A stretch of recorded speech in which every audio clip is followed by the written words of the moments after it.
ठीक है, तो ये वाला फॉर्मूला पीछे जो हमने डिस्कस किया था वो मैंने छोड़ दिया अभी। हम अभी थोड़ी देर बाद फिर इस पे वापस लौटेंगे क्योंकि वो एक्सेस प्रेशर वाला फॉर्मूला मैं आपको बता देता हूँ। फिलहाल तो इस वाले क्वेश्चन को करते हैं। क्वेश्चन क्या बताया था मैंने, एक बड़ी बूंद है रेडियस आर की और ये टूट जाती है एन एक जैसी आइडेंटिकल छोटी ड्रॉप में, इस प्रोसेस में कितना वर्क होगा, कैलकुलेट द वर्क डन। ये बड़ी बूंद है आर रेडियस की और छोटी एन ड्रॉप्स में टूट जाती है। तो आपको एक बात समझनी है कि जब हम वर्क पूछा है ना क्वेश्चन में, तो वर्क अगर हम निकाल लें तो यहाँ पे हमें मिनिमम वर्क निकालना है, यानी कोई काइनेटिक एनर्जी वगैरह नहीं है, ऐसा समझ सकते हैं। एक बात, दूसरी बात, यहाँ पे बूंद है तो इसका वॉल्यूम कंजर्व करना है एक तो, और वॉल्यूम कंजर्व करने के साथ एक बात और जो यहाँ आपको समझनी है कि पहले बड़ी बूंद का ये सरफेस एरिया था ये, अब ऐसी छोटी छोटी बूंद के सरफेस एरिया जनरेट हो गए। तो बड़ी से जब छोटी बूंदें बनी तो सबके सरफेस एरिया पहले के मुकाबले मिला के, पहले के मुकाबले इन सबके सरफेस एरिया क्या बड़े हो गए। अगर बड़े हो गए तो सरफेस एनर्जी बढ़ जाएगी, क्योंकि एरिया बढ़ेगा तो एनर्जी बढ़ेगी, तो वर्क डन पॉजिटिव आएगा। और अगर कम हुए होंगे तो नेगेटिव आएगा। सो लेट्स सी क्या होता है, क्योंकि जो वर्क पूछा जाएगा उसे डेल्टा यू के बराबर करेंगे, और डेल्टा यू में यू फाइनल यू इनिशियल, तो एस कॉमन आ जाएगा, A final minus A initial. सारा खेल यही है जो हम करने जा रहे हैं, राइट। तो लेकिन उसके लिए पहले आपको वॉल्यूम कंजर्व करके इसकी रेडियस दी है, इसकी रेडियस निकालनी पड़ेगी। सो लेट्स सी, इसका वॉल्यूम कंजर्व करेंगे तो 4/3 ये ड्रॉप है, ऊपर लिखा हुआ है ड्रॉप 4/3 पाई आर क्यूब।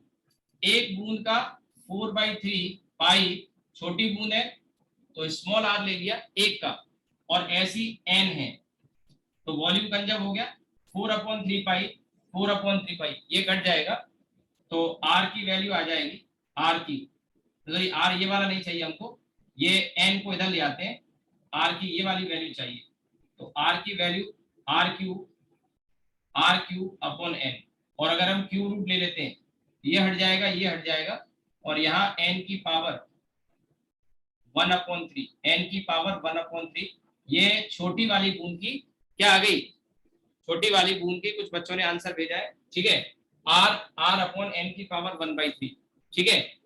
ये वैल्यू हम यूज करने जा रहे हैं, कैसे यूज करेंगे समझो जरा।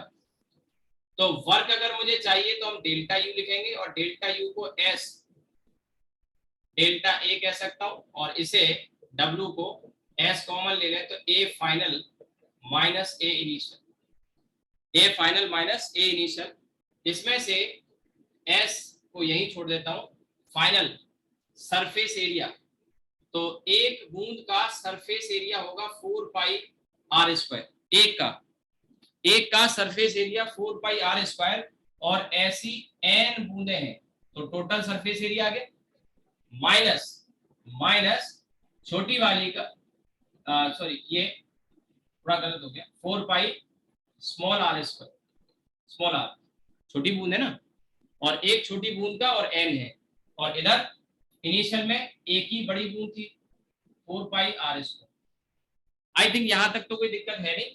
इस स्मॉल आर की वैल्यू मैं यहां पे रख देता हूं, इसमें आप देखेंगे 4 पाई दोनों में है, कॉमन आ जाएगा एस, यहाँ पे एन बचा, और आर स्क्वायर आर स्क्वायर करेंगे तो आर स्क्वायर और एन की पावर 2/3 हो जाएगा।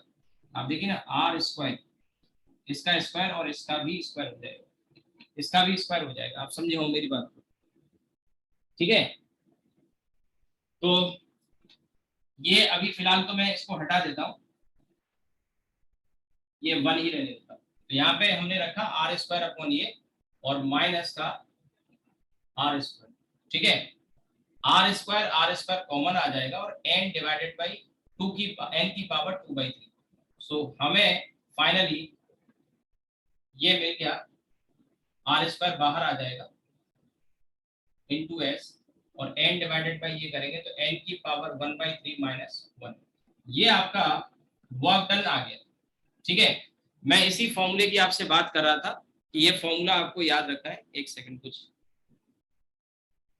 हाँ ये वाला फॉर्मूला डब्ल्यू ये आ गया, इस फॉर्मूले को चाहो तो आप याद रख सकते हो। इतना वर्क हुआ, क्लियरली एक बूंद को कम से कम 2 में या उससे ज्यादा में तोड़ोगे तो एन की वैल्यू 2 या उससे ज्यादा आएगी, और इसका क्यूब रूट है, ये क्यूब रूट लोगे तो एक से बड़ा ही आएगा, एक से बड़ा ही आएगा, यानी ये वैल्यू पॉजिटिव आएगी, वर्क डन पॉजिटिव होगा। यानी बड़ी से छोटी बूंदें तोड़ने में वर्क करना पड़ेगा, और इसका उल्टा कर दें कि छोटी बूंद बड़ी में कन्वर्ट हो जाए, तो इस प्रोसेस में वर्क रिलीज होगा या एनर्जी रिलीज होगी, यहाँ पे देनी पड़ेगी, तोड़ना पड़ेगा। ठीक है, सो इसमें फिर एक और क्वेश्चन बन जाएगा, वो भी मैं बताता हूँ। फिलहाल कैसे क्वेश्चन होंगे, फॉर्मूला याद कर सकते हो, बड़ी बूंद का रेडियस है, सरफेस टेंशन देगा लिक्विड का, और ये एन बताएगा। अब क्योंकि यहाँ पे ध्यान देना एन की पावर 1/3 है, तो आपको क्वेश्चन में एन जो देगा ना, वो एक ऐसी वैल्यू देगा जिसका आप क्यूब रूट निकाल पाएंगे, जैसे 8 दे देगा, बोलेगा एक बूंद 8 छोटी बूंदों में तोड़ दी, तो 8 की पावर 1/3 यानी क्यूब रूट 2 आ जाएगा, 2 माइनस 1 1, 2 माइनस 1 1। ऐसे ही यहाँ पे एन की वैल्यू 27 रख देगा कि 27 ड्रॉप्स में तोड़ दिया, तो क्यूब रूट लेंगे तो 3, 3 माइनस 1 कितना आ गया 2। ऐसे ही यहाँ पे n की वैल्यू 125, n की वैल्यू 125, n की वैल्यू 125, उसका क्यूब रूट लेंगे 5 माइनस 1 4, या 1000 बूंदों में तोड़ दिया तो 1000 का क्यूब रूट 10 आ जाएगा, 10 माइनस 1, इस तरह से। क्लियर है? तो ऐसे क्वेश्चन बनेंगे, इस फॉर्मूले को मैं सजेस्ट करूंगा, आप याद रख सकते तो याद रख लो। इसी में फिर एक सवाल इसी में हम शामिल करेंगे, ठीक है, और आप नोट करो पहले इसको।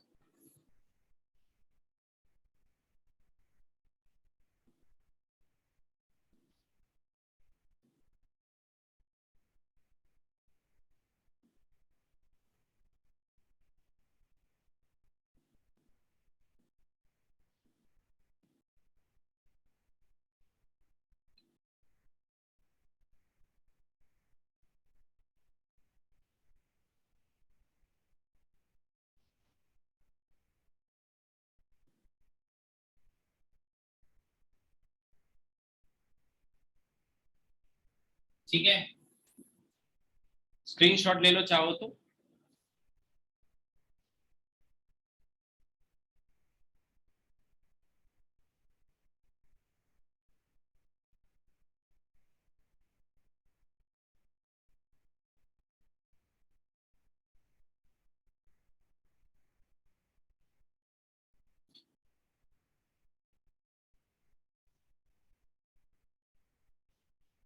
इसी में एक सवाल हम लेते हैं, इन प्रीवियस क्वेश्चन, यानी इसी की बात कर रहा हूं, in previous question, in previous question, question इस तरह से आएगा कि बड़ी बूंद जब छोटी में टूटती है, बड़ी बूंद छोटी में जब टूटती है तो क्या होता है कि वर्क करना पड़ता है। मान के चलो ये वर्क हमने नहीं किया, बल्कि कहां से, ये बड़ी बूंद की जो इंटरनल एनर्जी थी उसमें से ये वर्क ले लिया, बड़ी बूंद की इंटरनल एनर्जी में से वर्क लिया, हमने नहीं किया, बड़ी बूंद की इंटरनल एनर्जी। और किसी भी मटेरियल की internal energy associated with its temperature, temperature से एसोसिएट होता है। तो अगर ये इसकी इंटरनल एनर्जी से मिला वर्क, यानी इनकी इंटरनल एनर्जी कम हो गई होगी, इसकी इंटरनल एनर्जी में से कुछ वर्क में चला गया तोड़ने में, तो इनकी इंटरनल एनर्जी कम हो गई होगी, मींस इनका टेम्परेचर कम हो गया होगा। तो यही पूछ लेगा कि किसी भी एक बूंद का टेम्परेचर में कितना ड्रॉप हुआ, कितना ड्रॉप हुआ। आपको क्वेश्चन समझ में आया? मैं लिखूंगा अभी क्वेश्चन, पहले समझा रहा हूँ। इस बूंद की इंटरनल एनर्जी डिक्रीज हो गई, यानी ये वर्क में चली गई कुछ, तो इसके पास इंटरनल एनर्जी, या इसके पास पहले जो इसके पास थी वो कम हो गई, यानी इसका टेम्परेचर कम हो जाएगा, यानी बूंद का टेम्परेचर कम हो जाएगा। वही पूछने जा रहा हूं in previous question, if work done, work done in splitting, work done in splitting, the bigger drop comes at the cost of, at the cost of its internal energy. Then find the drop in temperature, drop in या decrease, decrease in temperature of smaller drop, temperature of a smaller drop, छोटी बूंद के temperature में कितनी कमी आएगी। तो अब इसमें करना कुछ नहीं, फॉर्मूला आपके पास है, इस फॉर्मूले को मैं इंटरनल एनर्जी, अब एक फॉर्मूला आपने पढ़ा होगा, मैंने अभी नहीं पढ़ा है, हीट वाला पार्ट आगे आएगा, तो मैं इस वर्क को किसके बराबर लिख सकता हूँ, डेल्टा क्यू के। डेल्टा क्यू यहाँ पे क्या है, हीट, और हीट का फॉर्मूला आप जानते हो क्या होता है, m s delta T.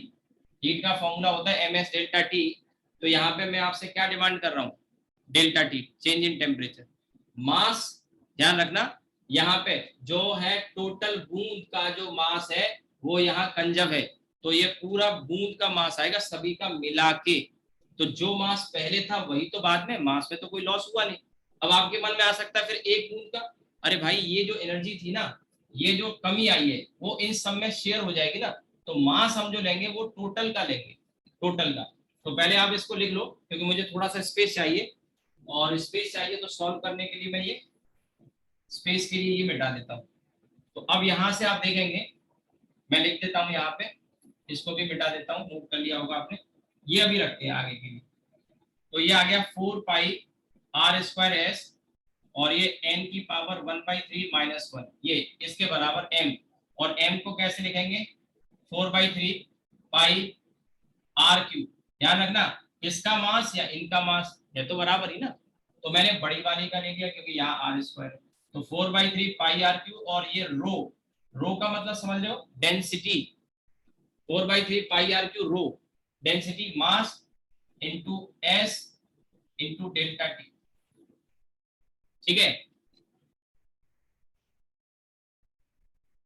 Are square ये कट जाए, ठीक है। तो ये जो डेल्टा टी है,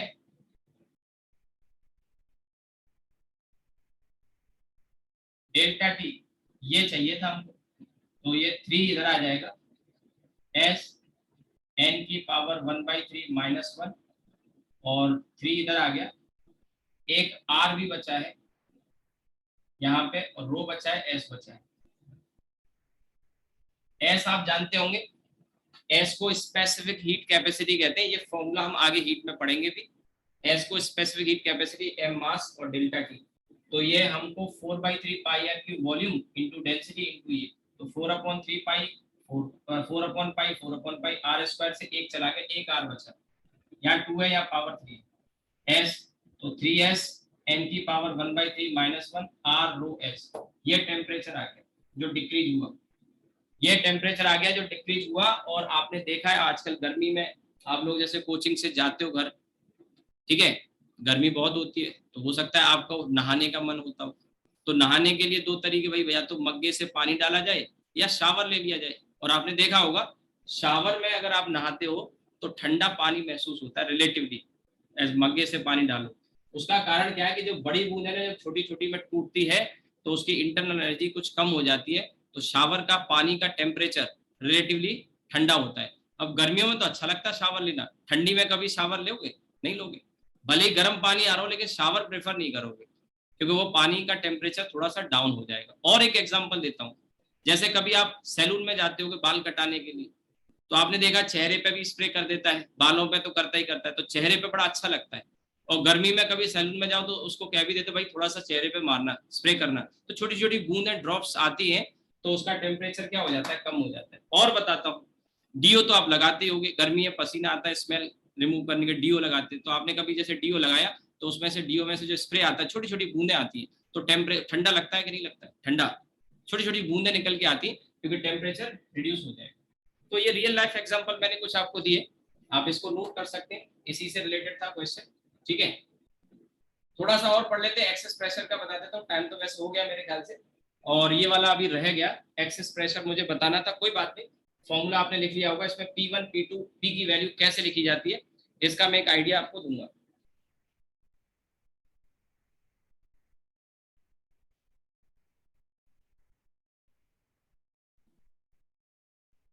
आप इसे नोट कर लो, क्योंकि बाकी बच्चों की क्लास वगैरह रहती है, तो मैं आज यही रोक देता हूँ। एक्सेस प्रेशर हम कल पढ़ते हैं, कल एक्सिस प्रेशर पढ़ेंगे और उसी में meniscus, contact angle, capillary action, ये सब चीजें और अभी इसमें रहेगी। तो मुझे लग रहा है 2 क्लास की और जरूरत पड़ेगी मुझे इसे कंप्लीट करने के लिए, ठीक है। 1 से 2 क्लास की जरूरत पड़ेगी। तो आप इसे नोट कर लो, स्क्रीनशॉट ले लो। आज की क्लास को हम यही रोकेंगे। देखिए क्वेश्चन, क्योंकि मैं अभी डीपीपी आपको दे नहीं रहा हूँ, मैंने बताया था डीपीपी बनने में अभी टाइम है, क्योंकि ऑलरेडी बाकी के असाइनमेंट्स चल रहे हैं। तो इसकी डीपीपी ना देने की वजह से मैं आपको क्वेश्चन करा रहा हूँ, इसी वजह से कुछ एग्जाम्पल करा रहा हूँ, ठीक है। तो ये आप स्क्रीनशॉट ले लो, आज की क्लास को हम यही रोकते हैं।